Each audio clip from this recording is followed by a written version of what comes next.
Hello everyone. This video is being recorded now to give you the answers for questions number 7 and number 8 uh, of the exercise from the textbook we couldn't do today in this class, in our class. So let's do it through Zoom, and I'm posting this on YouTube so you can view it anytime. Let me share the screen first. Now, everything I'm writing over here will be recorded also in the class note of class number 8. So let's say class number 8 is today, it's August 10, 2020.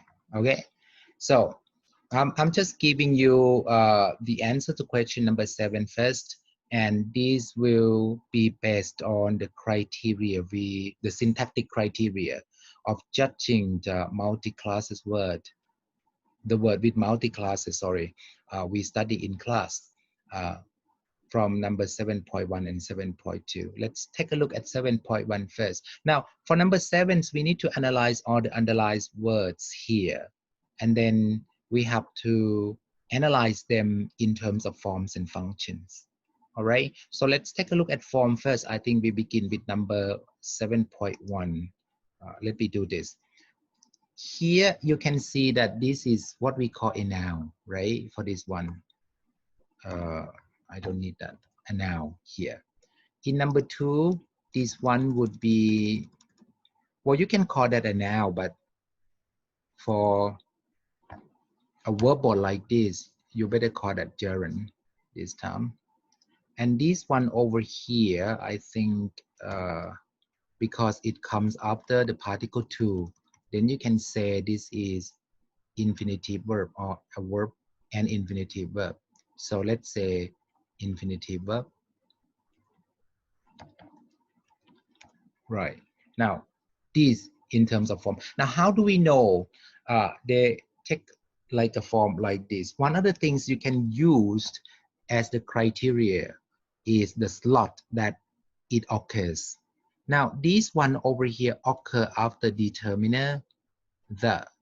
So let's say that's, and then you have the, right? And it's happened in this slot right over here. And that makes it like a noun because a determiner always comes before noun anyway. Now, in terms of functions, if you look at the functions, you can say the functions of the whole noun phrase, actually, which here is the distance. Or now, because only distance is underlined, which is a noun over here, as we said it, the function is like the subjects of the sentence. As it has a linking verb is right after that. You can see that the whole noun phrase, actually I have to put, because only distance is it's underlined already. I can say the distance to school. It has to school over here, which is a prepositional phrase that modifies the distance. The distance is the head word here. So if you analyze anything, you can say that here, and then this is the noun head word, right? This is a head word, the noun head word, which is a noun. And then here is the prepositional phrase that modify the noun head word. So here, PP modifying the head word, or it functions like modifying, like an adjective that modifies a noun over here. So the whole thing is like the subject. That's number 1. For number 2, you have a gerund over here. Of course, even though you have a gerund, you know that a gerund has the syntactic status as a nominal. So if a gerund is a nominal, it can be a noun too, but we call this a gerund since it's part of verbal. These over here, you can say that if you use the criteria of the slot that it occurs in, the syntactic occurrence of that, it cause occurs with this. You can see social, which is an adjective, come before it, right? So it occurs over here. So you have social distancing like that happen. And also because because if you look in terms of functions, if you look at that, you can see the whole NP, which is social and in itself distancing is underlined. The whole thing is like the subject of the sentence again.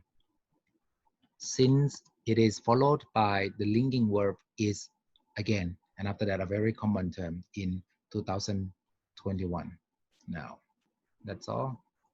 I think for number three, you have infinitive verbs. How do you know this? Yes, you know this is because you have a particle to.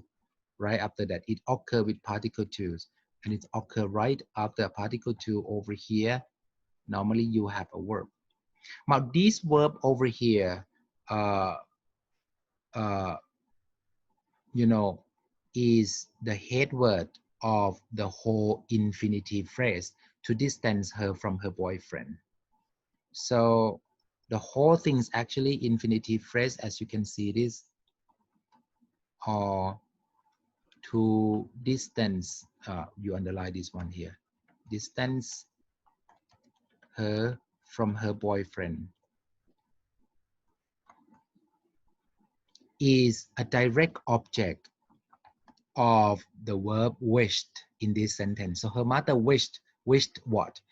Wished to distance her from her boyfriend. So that is a direct object over here. So you can see that again, you have a noun here, you have a gerund here, you have infinitive verb here, and then all the functions. This one over here is subject, distance. Distancing is also a subject.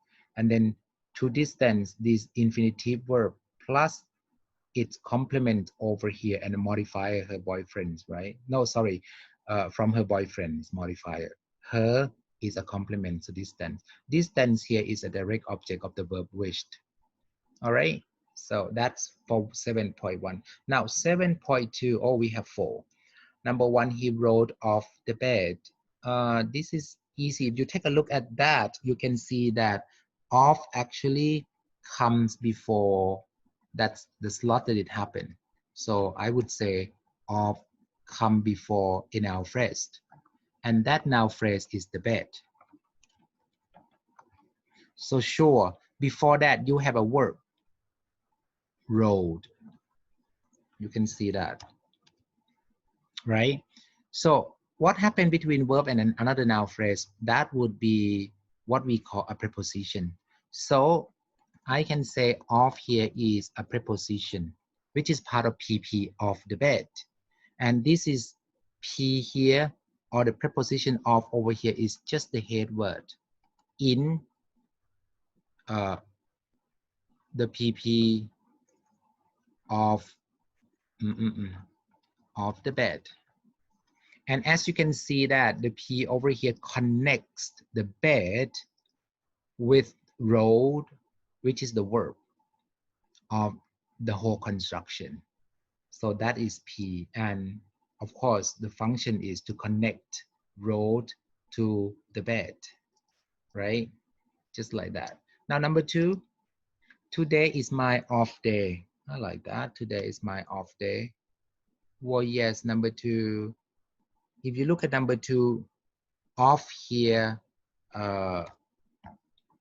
has a slot that occurs before an N. And it actually talks about an end day here. So I can say that off over here is an adjective. I don't need that.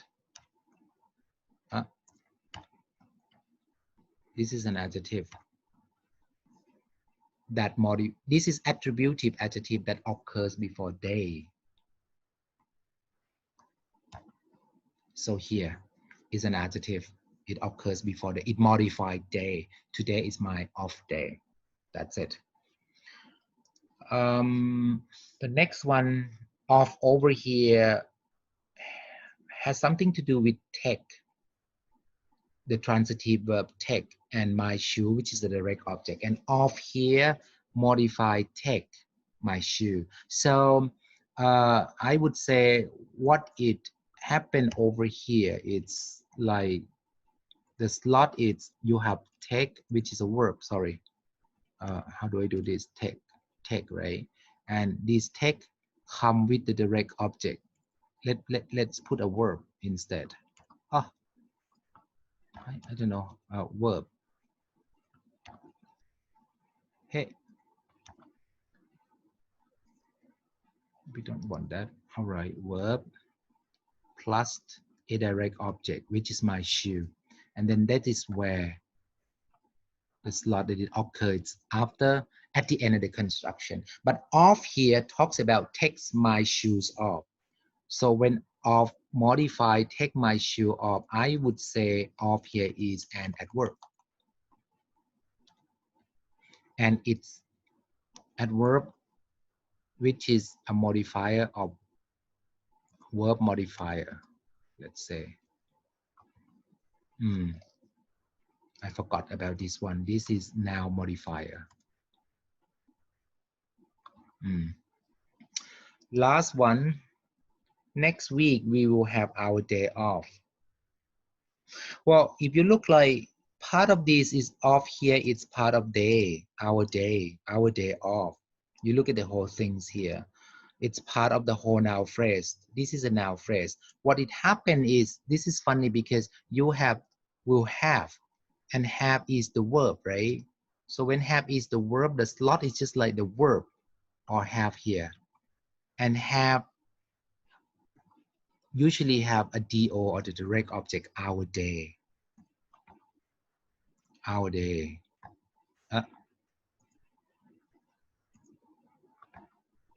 Which is our day. And then off talks about our day. So off here again, for me, this is where it's happened. I would say, you can say off here is adjective. This adjective is the post-modified adjective that talks about day, and it talk about our day. So the post-modified adjectives actually, you have our day off. So talk about that one. That would be the post-positive adjective that is still a noun modifier. Well, you can say off here is part of the whole noun phrase, our day off. But it can still be a post-positive adjective that talks about our day. So why not? We can say noun modifier over here. Or if you see that as a part of the whole noun over here, it's simply be a direct object. You can say that. So you can say it's part of noun also. This is funny because you can say it's part of noun. Part of NP, our day off, right? Like that. And if in that case, you would just simply look at that as the direct object or the DO. But I like this one better. Put it as an adjective, as a noun modifier, a post-positive adjective. So I just noted that. Post-positive adjective. Better, that one. So it can be this or this. Depend how you look at that. But probably I think I like this one better. Now for number 8, I think that's okay. For number 8 here, for each of these things, starting with she. She is what? She here is a pronoun, right? Let's say a personal pronoun, subject pronoun. And it functions as a subject, as we can see it. That is she. That's the first one. Okay, that is she. Now, had. Oh, if you look at had here, had is what? Has is an auxiliary verb.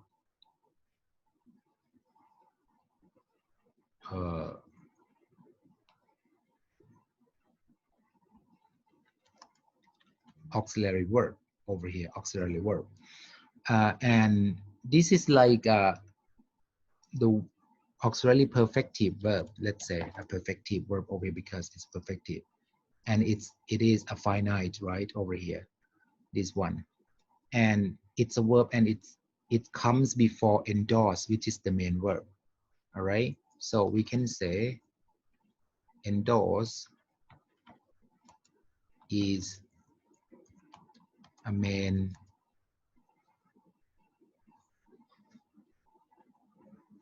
past participle verb. Let's say a main verb only, a main verb. All right, and it is a non-finite this time, a non-finite verb. Okay, done. A non-finite verb, that is. And you can say that because it's a verb and it takes the complement, and the complement there is the check. All right, so just say it had the check as its complement, and what, and with black ink as its modifier. Next one is the. Just say the here is it's a determiner, right, that occur before the head noun, check.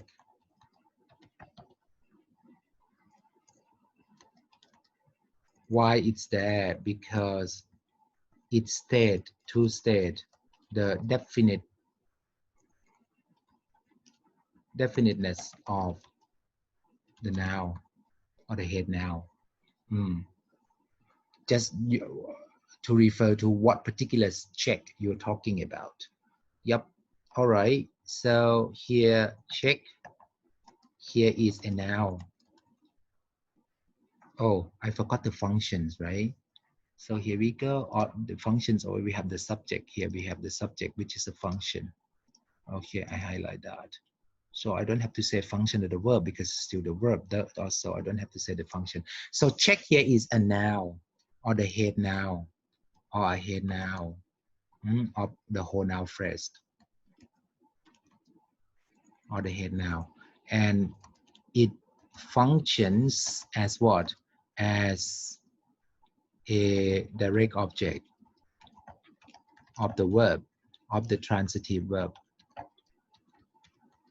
endorse here, right? That's it. Next is with.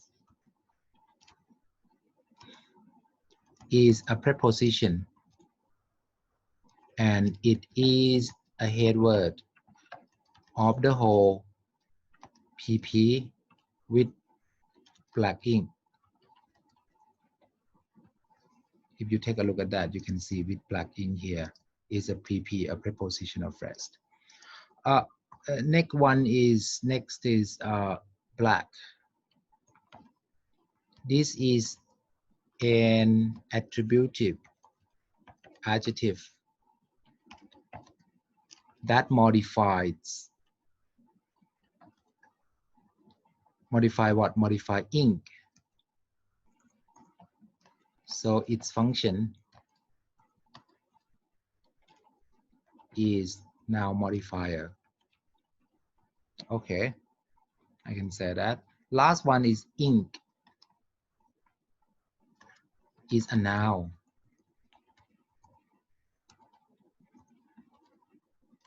And a noun head word of the noun phrase, black ink. All right. Its functions is an object of preposition. Since it's occur after the preposition with over here, so you can see everything. Now this is how to describe, you know, each particular words here in terms of forms and function. I hope this is clear for everyone. You can just review this by yourself, take a look at that, and if you have any more questions, please save the question and ask me later, or you can just, you know, post the your comment after this video on YouTube. All right, you can just ask me the questions there. Thank you so much. And next time, Ajahn Kwan is going to be in class for the quiz, and then after the quiz, 30 minutes quiz, you have to stay, and you know, we continue with lessons or chapter 3 from YouTube. Thank you so much, everyone. Thank you.